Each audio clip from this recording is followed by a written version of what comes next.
आइए भेंट करवाते हैं कक्षा 12 के विद्यार्थियों से जो अपनी टाइमलाइन की परीक्षा दे रहे हैं और परीक्षा से पहले ही अपनी तैयारी में जुटे हुए हैं कि किस प्रकार से अपनी परीक्षा में सर्वोत्तम अंकों को प्राप्त किया जाए।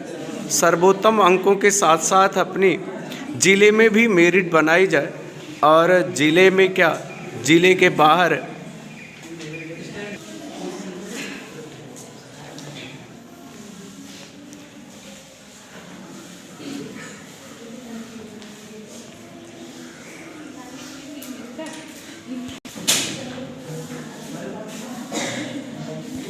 छात्रों की संख्या कम है, फिर भी अपनी परीक्षा में आज किस प्रकार से ये तन्मन है और तन्मन होकर के अपनी परीक्षा दे रहे हैं।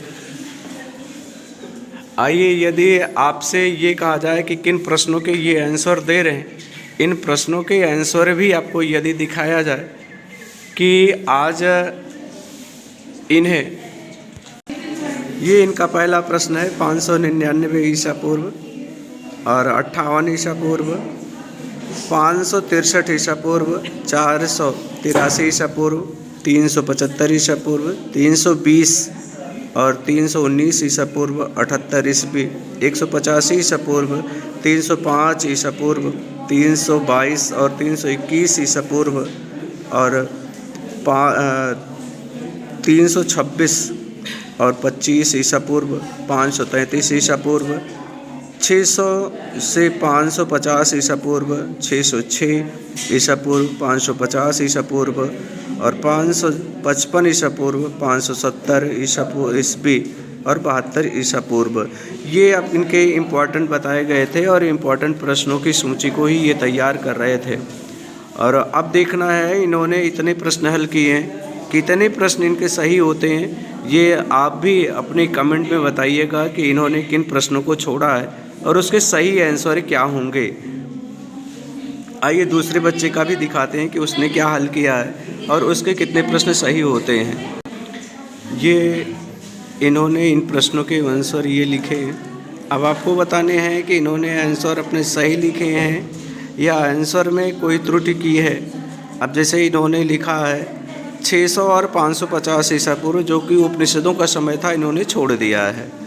और दूसरा यदि कहा जाए तो 606 है। अब आपको कमेंट में बतानी है कि 606 ईस्वी में क्या हुआ था और कौन, किसका शासन था, क्या हुआ था, ये आपको बतानी है। इन बच्चों ने अपने अत्यधिक परिश्रम के द्वारा जिले में ही नहीं राज्य की सूची में आने के लिए प्रयासरत हैं और किस प्रकार से तन्मय होकर के अपनी अपनी परीक्षा दे रहे हैं। आइए इनका देखा जाए कि इन्होंने टाइमलाइन में क्या सही लिखा है और क्या गलत लिखा है।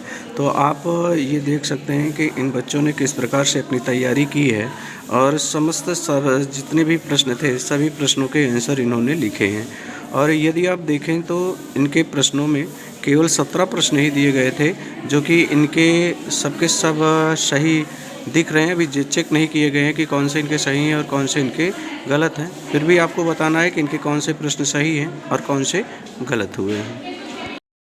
आइए भेंट करवाते हैं ये कक्षा 11 के बच्चे अपनी किस प्रकार से टाइमलाइन की तैयारी कर रहे हैं और टाइमलाइन की तैयारी के लिए जो भी इनको प्रश्न दिए गए थे उन प्रश्नों को ये किस प्रकार से हल कर रहे हैं, कितनी तन्मयता के साथ अपने प्रश्नों को ये हल कर रहे हैं आप देख रहे हैं। और कितनी दूर दूर बैठ के अपनी परीक्षा को ये अंजाम दे रहे हैं ताकि एक दूसरे से नकल ना करें। और क्योंकि इनकी अपनी परीक्षा, अपनी ये तैयारी कर रहे हैं, इसलिए एक दूसरे से बात भी नहीं कर रहे हैं, अपनी परीक्षा में किस प्रकार से तन्मय होकर के लिख रहे हैं।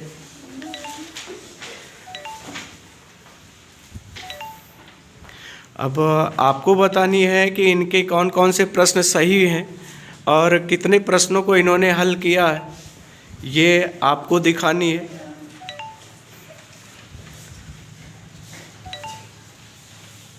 दिखेगी यहाँ से।